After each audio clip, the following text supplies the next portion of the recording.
So I'm Jules Nyquist, and I want to welcome everybody to our back porch reading series at Jules Poetry Playhouse in beautiful Placitas, New Mexico. You can see our labyrinth and our yard back there. And we've got two amazing, wonderful guest poets here tonight to share with you. So we're going to start with Angela Janda. And I invited Angela just because she's been a regular at our Zoom events, and I really like the work that she was reading. And she has a chapbook out called Small Room with Gods. So I encourage you to get that. And we also have a Minnesota connection. She was in like Rochester, southern Minnesota, Mankato area. And I grew up in the Twin Cities. So I keep finding fun Minnesota connections. So we have Minnesotans in the audience tonight as well. So Angela Janda is a poet, actor, and certified public accountant. So we can always call you for new business, is that right? No, maybe not. And her poetry has appeared in journals including Rattle, San Pedro River Review, and Whitefish Review. She is the author of the chapbook Small Rooms with Gods from Finishing Line Press, and her play Out of Thebes was produced by Theaterwork in Santa Fe in 2015. And Angela lives in Albuquerque, so welcome.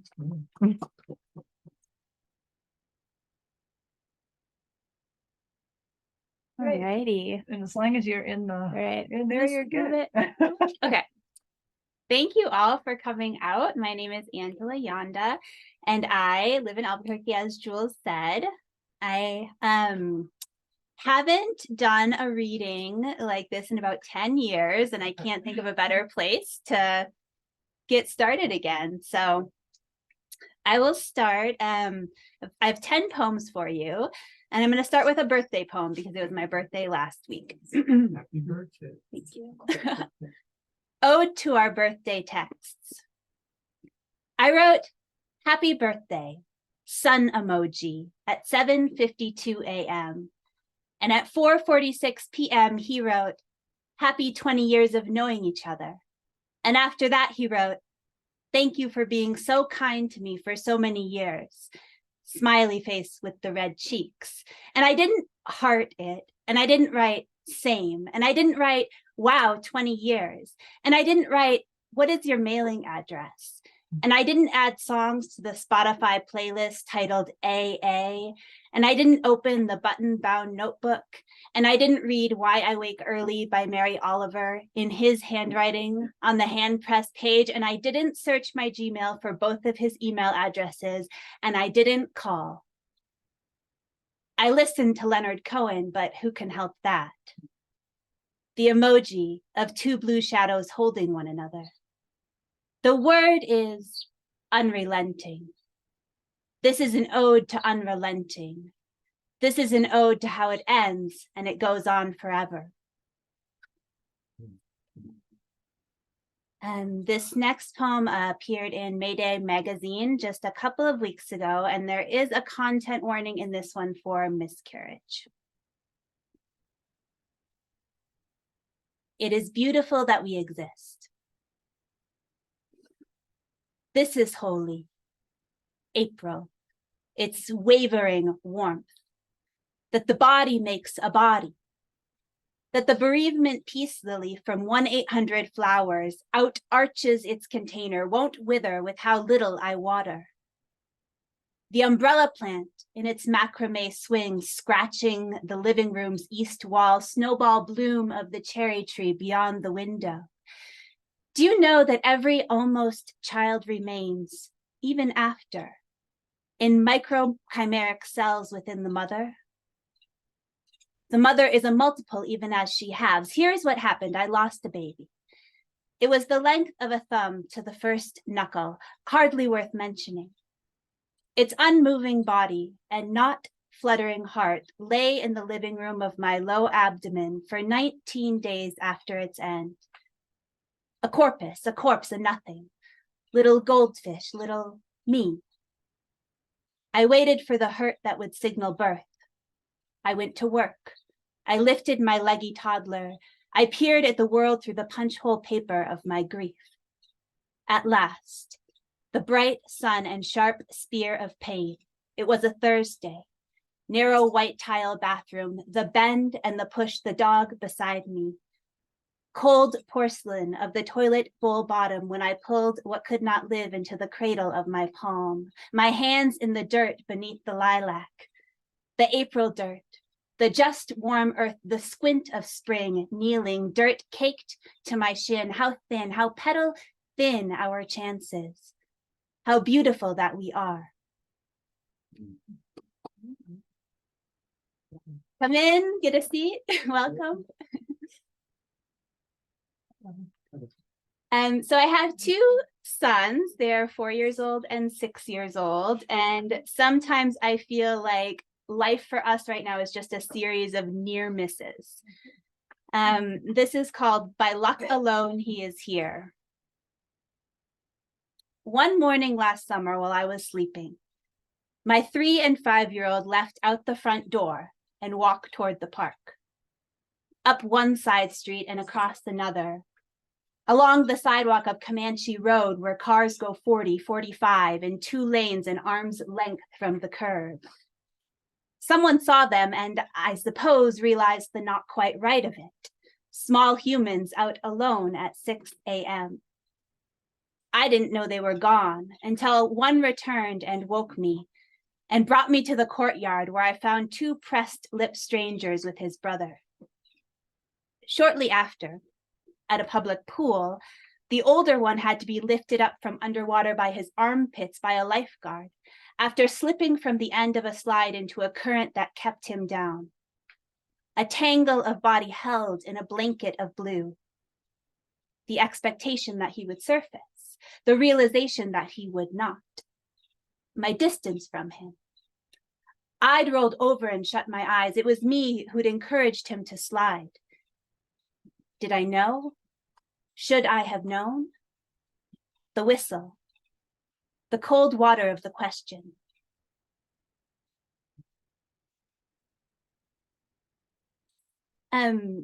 There's a poet many of you may know of. Her name is Maggie Smith from Ohio, and she had a poem go viral a few years ago called Good Bones. The last line of that poem is, "You could make this place beautiful," and it's a poem written to her children. She has another poem also written to her daughter called First Fall, and the last line of First Fall is, "I'm desperate for you to love the world because I brought you here." That's just a little context for this poem called Dear Maggie Smith. Am I desperate for them to love the world, or am I homesick for how they love the world? Am I afraid that I could love the world if not for them? I don't mean it when I say I could love the world if not for them. I could love the world if not for the world. I could love the world if not for the duty teacher who strode to my Subaru this morning and said, "You can't drop off here." Did she say it or did she scream it? Have I gotten what I deserved? Did I drive away weeping? Is that what motherhood is? An exercise in crying in the car with the windows closed? Motherhood as a pair of sunglasses. Motherhood is turning up the radio. Motherhood is turning from Golden Gate to Wantabo toward the second school. Motherhood in the parking lot of the Baptist church beside the second school. The second child is yelling at me now in the space where the duty teacher's voice still presses down. Is this a place I could make beautiful? Do you ever miss yourself?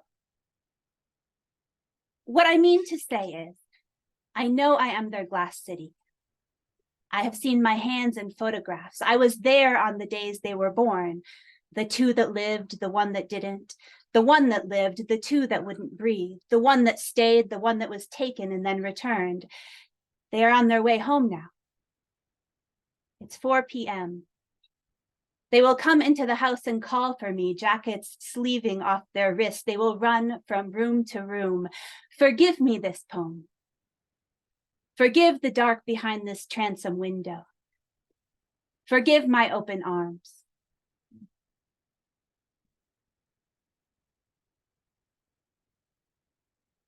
Love letter to his side of the bed, which is empty now. Love letter to the nails in the wall above the litter bins holding nothing. Love letter to the cat left behind, crying out from under the bed. Love letter to corrugated boxes, 18 by 18 by 18. Love letter to the children, half him.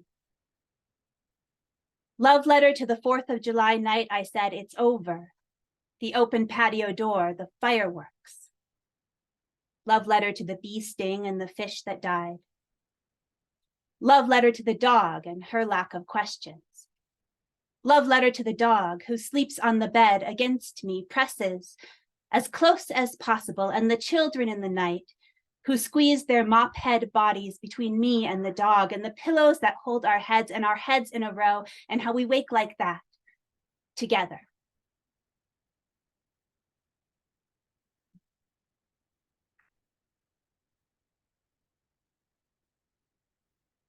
Thoughts about the end of us. I mean, as a species. I mean, the fire and the flood. I mean, an earth that heals itself.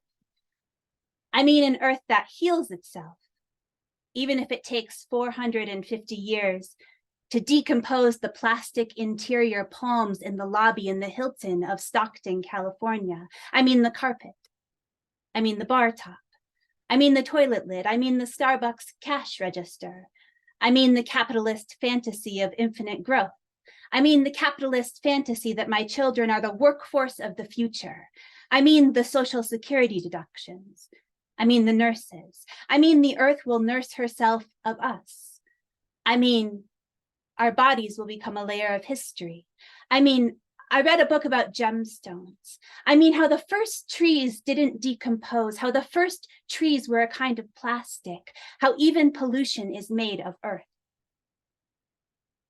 Mm-hmm. I took a very short class with the poet Dorian Lux this spring, and she has an unproven theory that those of us who have become poets had somebody in our very early life who used language in an unusual way, and she kind of gave that to us as a prompt. And so this poem is about that person for me, and it's my sister. Early language. Shape of the brown house beside a field. Black snake beneath the raspberries. Shape of my sister. Concrete floor basement where we went to play, we two. In boxes cut and colored to look like homes. On a square of carpet torn from some other place, orange and brown and yellow.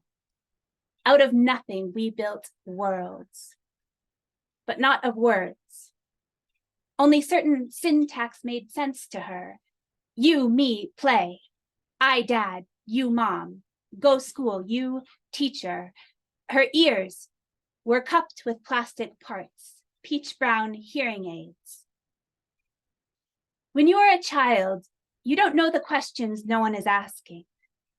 You don't know the strangeness of your signless hands, that the teachers at sleepaway school can speak to her in 3 dimensions, in color. You make away with what you are given.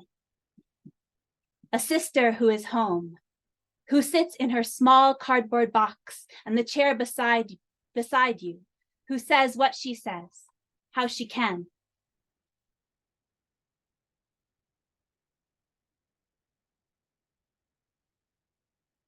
Origin story. It's late. So let me try to write this again. Red elm boards stacked with stickering. Red elm boards stacked with sticker in the living room of an unlocked house. An unlocked house in the woods beside my house, and I am 5. An unlocked house in the woods next to our house, and it's 1987. And Jacob Wetterling hasn't been abducted yet, and I am not siblingless, but I am alone.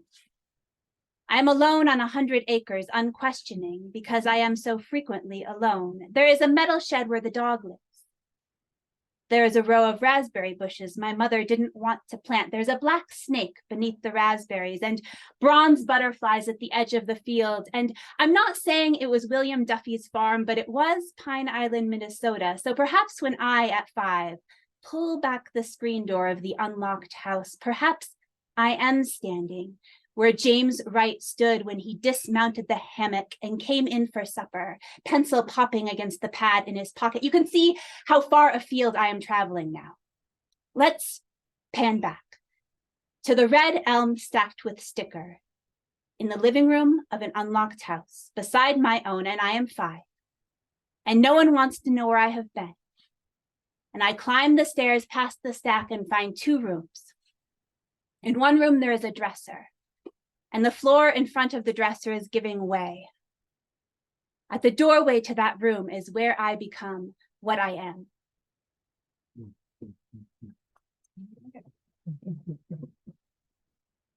All right, I have 2 more for you, and I thought I would throw it back for a moment. Most of what I'm reading is new from the past year, but this one is from my chapbook, which was published 9 years ago now, before I became an accountant, as we do.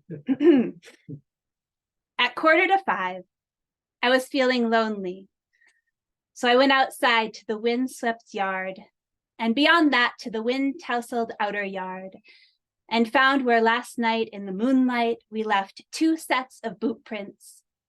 When you stopped on your way through the darkness to bring a lemon bar and a movie, and beside ours the tracks of the smallest things with claws, which must have followed sometime later, and I chased its tiny prints and our mud-wash indents to the far back gate, and through the gate out to where the land is still brush and bushes and cow pies, my hair pinned to my head, but still blowing, and finally a hard breath.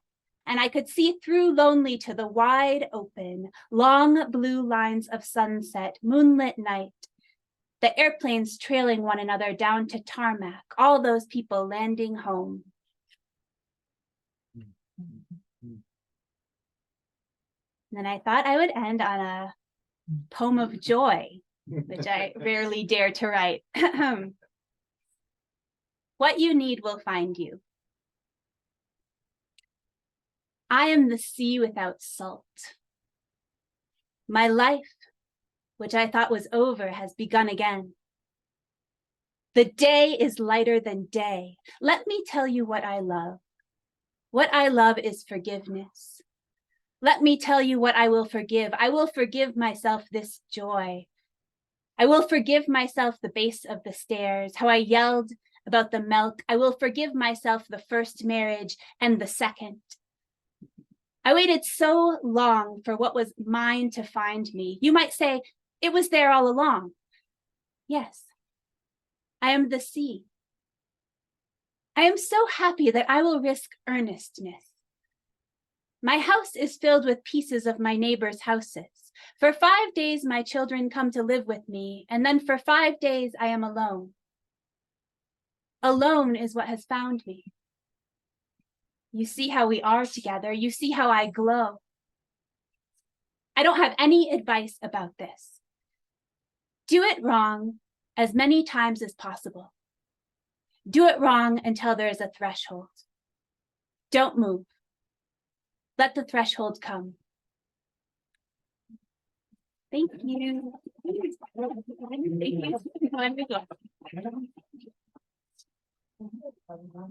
Yeah.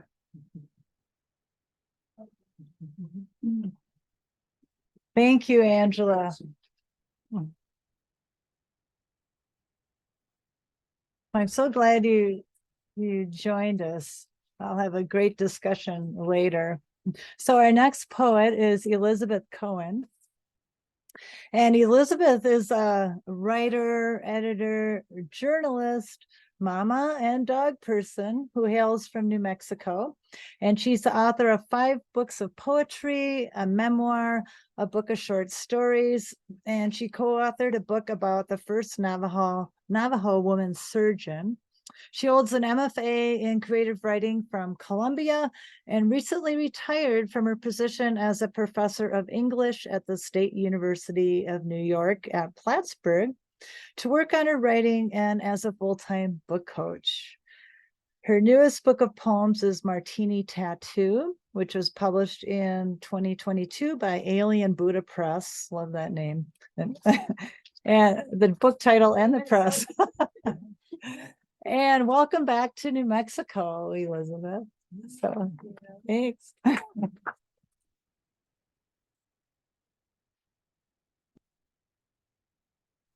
Well, I just want to take a moment. This is very emotional for me because I came back here for this place tonight, for this light, for these people. I missed that. And I was having trouble living apart from it. And so when my daughter went off to college and she finished, the person across the street from me came over and said, "Would you like to sell your house?"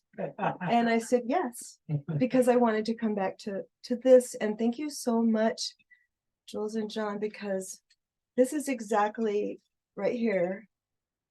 Everything about this is why I had to come back.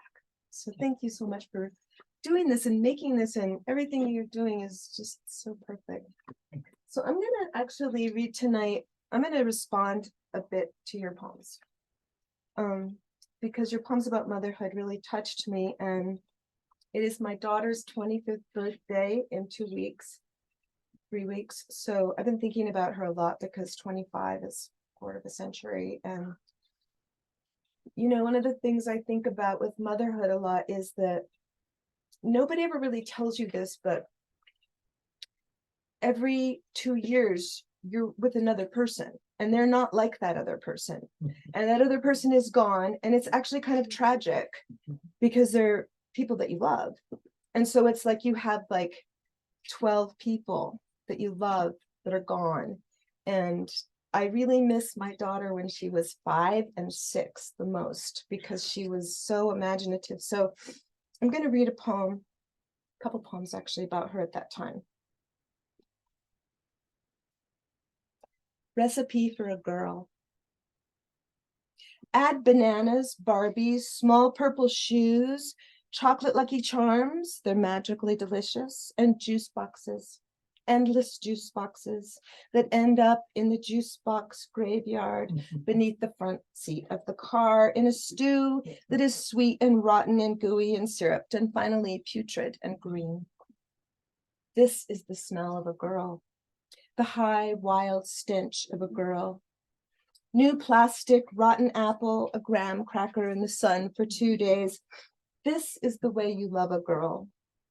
You bundle her in a bottom bunk with a dozen Care Bears that have been dipped in blue bubble bath and dusted with chalk. And you breathe in the popsicle breath that she exhales in small, very small sips, because she's too sweet to inhale at once. This is the way you raise a girl. You feed and wipe and love and hope and say a bracha and cast I Ching and consult the stars and maybe a palm reader on her behalf, because there's really so little that you have to do with it, can do with it. This is the way you try.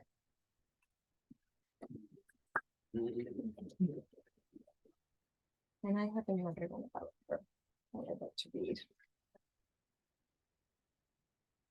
This poem is called Separation Anxiety.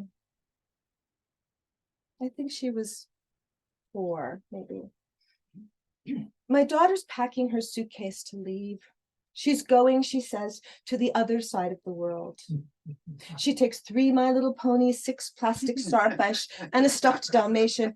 What about socks? I ask. You're so fond of socks. You only need toys there, she replies, and goes off to the treehouse, where she stays for 12 minutes before she remembers her mission requires a particular stuffed orange cat. Later, when she is sleeping, I watch her hands curl around the blanket, her knees pull into her chest. I watch her fold into herself like a flannel accordion. Across her cheeks, her eyelashes throw tall grass shadows, and she's humming, buzzing almost, like a human computer. And I think that must be the sound of her life moving around inside her as she dreams inside her life.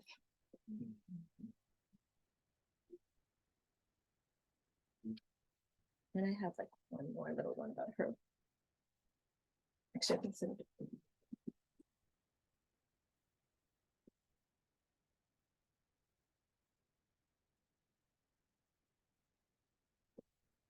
I'm sorry, I should have worked these better.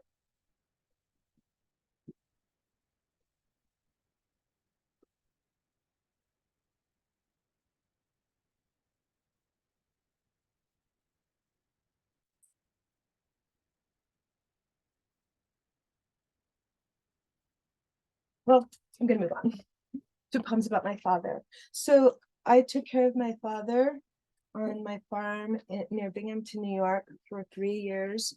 And he had Alzheimer's disease, but I didn't know he had it when he came. My mom just said, I'm sending you your father from Albuquerque. And he got off the plane in Syracuse, New York, and he walked right by me. And it took me about a day to figure out he was not himself. And so the next few years, I had a baby at the time. My husband had left me. And the three of us lived on a farm. And it was pretty crazy and pretty exciting and pretty beautiful and pretty sad. So I'm going to read a couple poems from my father, who would be 103. In which my father is converted into yen. Oh, I should preface this by saying my father taught economics at the University of New Mexico for 30 years. And he studied, he was a scholar of the history of labor unions and currency. So this is a poem for him. In which my father is converted into yen. Daddy, both you and the almighty daughter slipped today. Our currency dipped against the pound and the Deutschmark as you skidded on the damp kitchen floor. They mopped the dollar's blood with fresh forecasts of plenty. I swabbed your elbow with clouds soaked in witch hazel, applied an Elmo Band-Aid, gave you a kiss. They worried about the dollar all afternoon, thought it might hemorrhage in Japan, fall into a coma in the EU. I gave you acai juice and tried not to think about your tripping, the hot slap of fear, monsoon of panic, moving over me, moving over you. Slipping is all that goes on these days in the world. Atoms are sliding around inside their molecules. Some people have built a machine to make them collide until they bust, mimic the beginning of time. And you, Daddy, the way you look at us, it is clear we are slipping too, sliding too, down a long, wet alley of neurons toward a garbage disposal of memories where we end up with the carrot stubs, the circulars for garden furniture. We can't do much about it. They say until there's a plan. They're backing up the dollar with securities, wrapping it tightly in bonds, selling it in foreign markets, trading it for yen. It's a good deal. Everyone makes out. And this is when it dawns on me, Daddy, that the doctors, the neighbors, the family, the scientist, the horoscope, the palm reader, the lady down the street, everyone is wrong. I'll show them I can save your mind. I'll translate you into another language. I'll wrap you in bonds, merge you with the late breeze of October, waltzing with the leaves, and I'll convert your neurons into yen and never, ever spend you, Daddy, never. And one last one about him. This poem is called Winner, and it is after his past. Daddy, it's been 7 years since you died, yet today you've won a spa vacation. It comes in the most mercurial envelope, plastic windowed, sealed with a sticker that says winner, striped like a flag, graphically invoking patriotism, tinsel, stardust. And since you are not here, I open it for you out of bald curiosity, ennui, nostalgia, a certain desire to swing open the hinged door of my heart and experience afresh the gobsmacking absence of you. I open this letter with your name. Daddy, the way I once peeled back scabs on my knees and elbows to see my own blood bloom, feel the sting of being alive, Someone in Arizona, Daddy, has drawn you back to the world from some bucket of names just to award you with a deluxe suite and dinner for two at a resort in the desert, an Avis rent-a-car. Don't I wish I could draw you back too, but only in dream time do I see you now, in my own somnambulant and miraculous resort, where I fly in on a winged camel and witness you emancipated at last from that box labeled city cremations, sidling the 5th edition of labor in the United States and a certificate of thanks for your service in the war. My tenant put you there, she said, and after she did, her cell phone chimed, but there was no message, just a ding, like someone blinking back stars or a prank call from the beyond. So I'm going to read some poems about food because Jules writes about food, so I thought I'd write. So these are poems I wrote some years ago from this book, The Patron Saint of Cauliflower, which are mostly about my mother, who was a gourmet cook.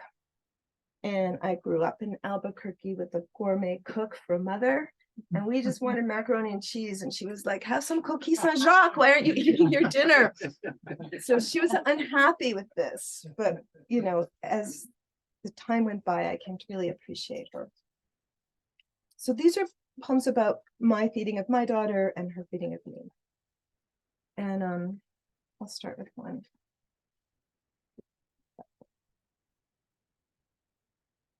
Hold on.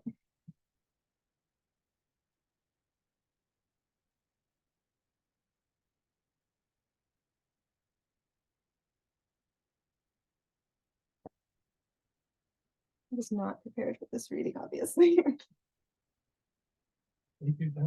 Okay. Okay.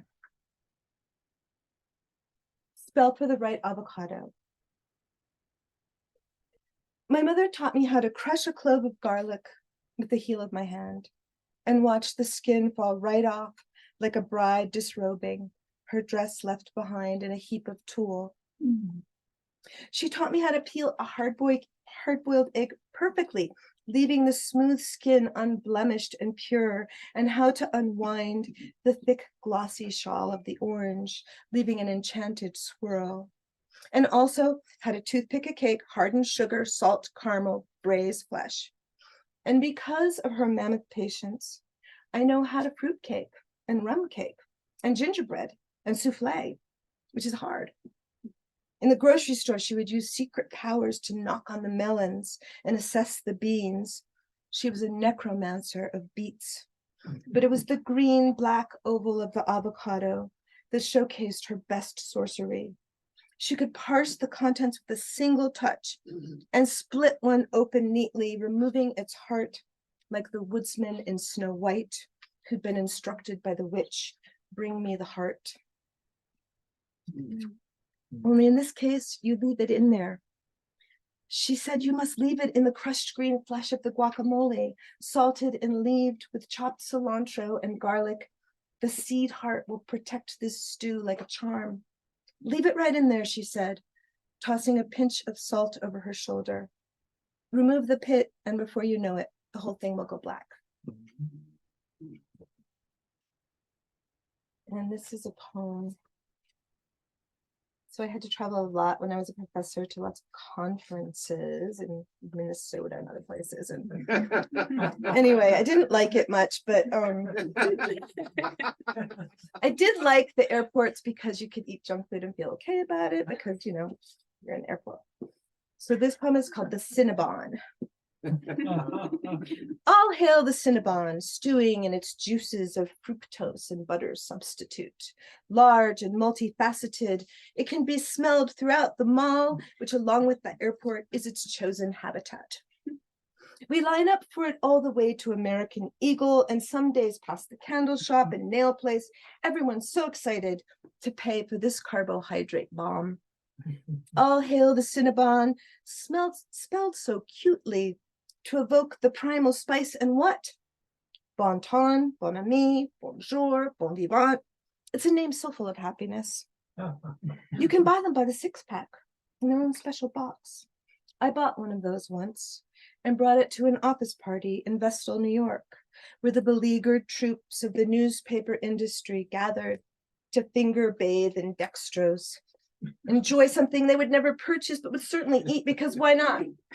Life is short, and a Cinnabon, it's just a kind of indulgence that reminds you you're alive in a strange, sweet way, until you realize that you've actually given in to something dark inside you, and you can't remember really ever deciding at the outset of your day that you would eat a Cinnabon and lick your fingers so publicly, one by one.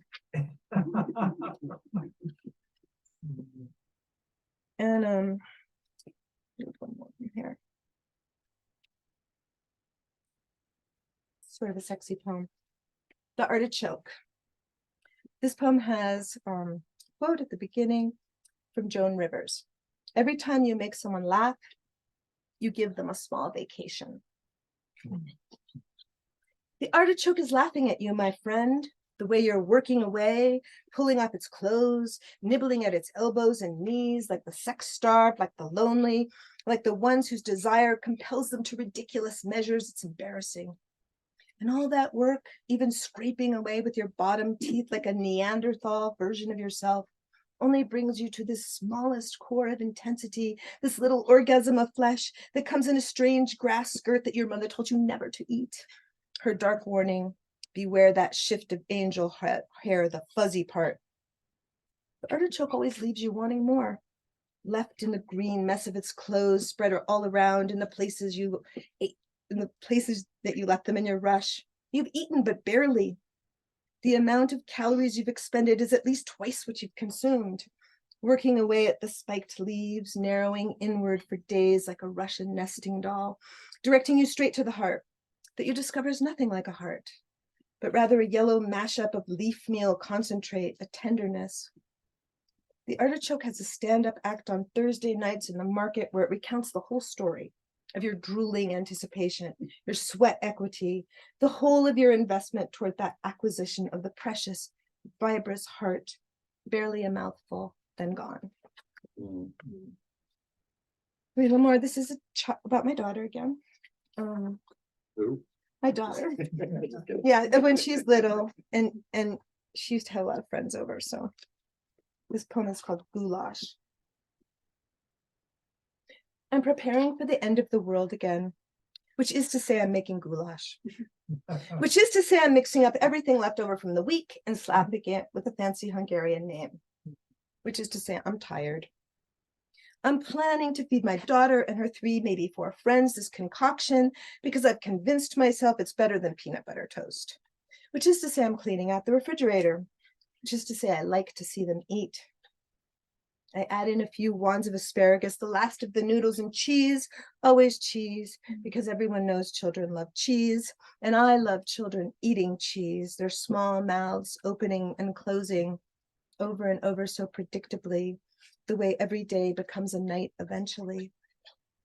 I think of the insides of them making sense of beets and pasta, of chicken strands and slips of onion, the way each one of them will make sense someday of snow-caked walkways, of books left out in rain and heartbreak, which is to say I like the way they chew.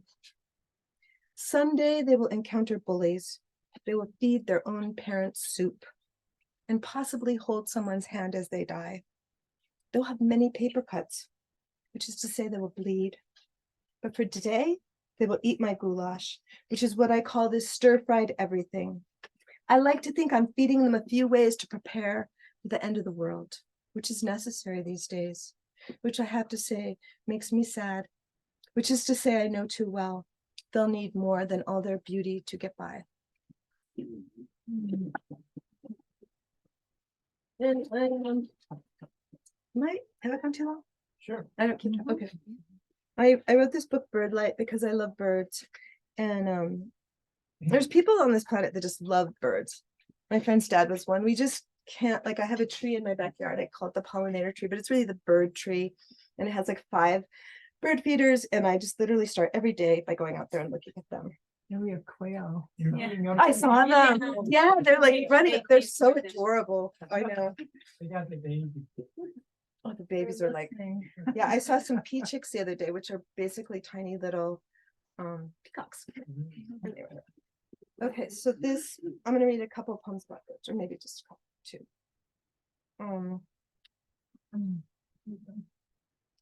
This poem is sort of about New Mexico too. It's called Festival of the Cranes. Close your eyes and listen. It's the sound of hard rain, occasional car doors slamming. There's an actual wind, bird wind, that starts up. Take the Rachel Carson tour through the blizzard of sandhills and whoopings, heads raised and long legs dropped down like a billion semicolons in action. Saying pause, please. Observe this clapping, singing festival wrapping the sky in gray at the Bosque del Apache National Wildlife Refuge, not far from where my best friend's brother went to prison for a decade, not far from the place our truck broke, pulled right off its chassis by the weight of a boat in 11th grade. Now my friend's brother's a gardener for the university. The boy who owned that yellow truck sells used cars on 4th Street in Albuquerque. The world recovers. Just look at this, the rise and rise and rise of a species, like the ground itself has decided to fly not far from heaven. Really, its heaven is a place where things can lift up by some internal power and move on with their lives. And so here's a poem about my daughter and I. Bluebird. I was 22 and heartbroken when I got the tattoo. A blue bird over my right breast, I imagined was the place that marked my pain. Later, I learned my bruised heart was anatomically lower down and on the other side. But that bird didn't care. It has flown with me since, over skin and blood, ribs and hips, days of errands, dream-soaked nights. It hovered over the deaths of both my parents, and for 9 months it glided over the soft, unconnected bones of my daughter's head, its left wing tilting up from the top of my nipple, up into the open air. She often asked to see it, and when she did, I slipped down my shirt, my bra, my mother pride. I peeled back my whole life so she could look at mommy's bird, blurred and dipping now, still flying across my body toward a place that will never arrive. And these are all poems about birds. It's a lot of bird poems.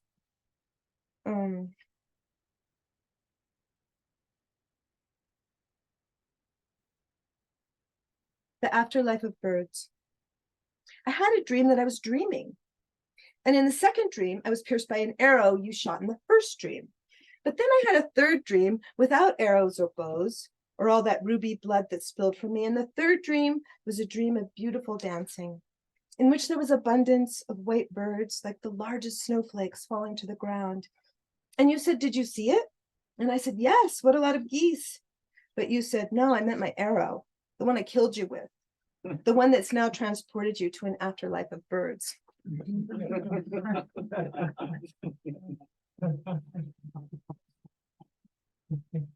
So I lived in Joshua Tree during the pandemic, and I wrote this book of poems, Martini Tattoo, which is about my lifelong affection for alcoholics, which continues to this very moment. Yeah, I'm going to read a beautiful poem about Joshua Tree because I just love Joshua Tree. Have you been there? This is quite extraordinary. And I lived above Joshua Tree in a place called Rimrock, which really is not a place, like there's nothing there, but there was like a house and a little house next to it. And my friend had the house and I had the little house next to it, which she gave me to live in because it was the pandemic and she didn't want to rent. And I thought, I'm going to get away from the world. I'm going to get away. I'm going to get away. And I drove all this way up this curvy road through this canyon, up this way, this like ridiculous place. And right across the street from our house was a big mansion with a flag that said Donald Trump. And I thought, okay, it's America. But this poem's not about that. This poem is called Rimrock. 1. To the east, a slice of Cascade Mountains bloodied by loose silt. To the south, Swall meadows run rabid into the sawtooth dinosaur jaw hills. Most every day opens bright popcorn of dawn busy with cottontails, evening sprinting silver ghost dogs, flinging after itsy bitsy striped things as hard to spot as rain turned sideways. 2. There's nothing gentle, nothing civilized about Rimrock. Every single plant there would pierce your heart, given half a chance. There's no soft place to spread a picnic, no tender blade of grass.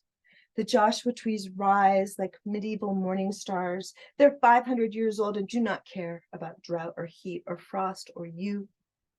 They stretch their crone fingers into the wild blue and embrace the brevifolia like old wrestlers having at it. 3. The botanical signature of the Joshua tree has not been identified. There's a long-standing feud about whether it is of the agave family or an ancient variety of lily. But nobody argues about the thick, creamy goo blossoms they birth annually, cones of coconut ice cream served up for one and only one customer, Pranuba eucacella, the teensy yucca moth, such an ephemeral creature, which by itself has taken on pollination duties since the Pliocene. 4. It is illegal to have a campfire in Rimrock. 2 years ago, lightning sparked the inferno that toasted the shore of Dog Lake, leaving scarred and crumbling, amputated limbs lying all around. To all those who may venture there, don't let your dog out after dark, or you risk the fate of those still looking for Jupiter in the night desert and all the others picked off by feral packs, or who really knows what. You never do find out. And yeah. Bad hair day. It's April, and just listen to these trees singing happy hallelujahs and waving wildly to the birds, dropping them seeds. They don't care about the mess. Look at me. I'm April too, dropping careless what ifs and maybes all over the yard and thinking maybe blonde, maybe red, maybe blue. It's April and I'm finally blooming again. After the polar vortex, the dead cats, too much everything, not enough anything else. I broke the speed limit in 11 states, driving hard away from winter my whole life that had been caged inside it for years. I was flying away with the same intent as the geese the previous autumn, sobbing into their determined formations, and I didn't even get a ticket. I flew by day and by night straight into these crocuses, geraniums, and baby hostas, their quiet birthing along the fence. I drove so fast my hair got lost behind me in the wind, too full of chance and velocity, the dog park picnics and sad winter apples smeared with Courtyard Marriott peanut butter and those little cartons of milk. By the time I arrived west, I was 100 years older, and I'd been sheared clean of 3 decades of winter. And when I asked my hair to come back, it said, okay, but it would never be the same hair. It would be the hair that left winter behind. Wild, ridiculous hair that has nothing to say, that makes sense or helps out. Just new bad hair. Bad as in disobedient, rebel hair, throwing shade at all those places behind me, and hair that says, you will never, ever go back there. I'm gonna read one last poem because I want to read a happy poem. And so I'll just jump on. And I wrote this poem the other day. I can't find it. Okay. My backyard in Albuquerque. Home with 6 meadowlarks, a vesper swallow, and a milk carton. Any morning will be happy to tell you what night left behind. Darkness still humming beneath the trees, smelling of the dreaming of the animals, soil exhaling all that went on underground in the night, the pulling of worms, water funneling deep to deeper. Meadowlarks wake in a brushed nest to strut and preen. They can't help it, they're so happy. Good moods with wings. Any morning will remind you fresh chances lie ahead, brand new and do-overs. Sunlight cartwheels over the fence, optimistically kicking the shadows back to their beds. Birds in pairs, Birds on solitary missions. Come out to see the birds in groups, their appetites reeling them through the dawn. They all buy in on the idea of insects, while the insects buy in on the orange strands of yucca, honey buried in the yawning squash blossoms. They're excited by the worms evicted by the pre-dawn rain and by garbage day, their favorite day. The sigh and groan rounding the corner, hefting excess, sloughing bottles that clink and toast. In the scrambled dust, 6 meadowlarks watching for spillage, a dozen or so soggy beans, a smiling rind of a watermelon, while a vesper swallow pecks away at a waxy corpse of a milk carton, flattened in the gutter. Any morning will tell you the world is just dying to do better than yesterday. That swallow in her speckled cape and pink stilettos, nocturnal opera behind her, hunts for treasure in the wreckage. Yeah.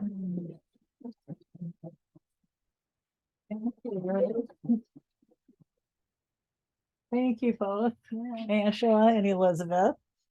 So we'll have a little bit of Q&A or just conversation, but I just want to, I saw a lot in common between both of you. So for our audience, we're going to stop the recording here.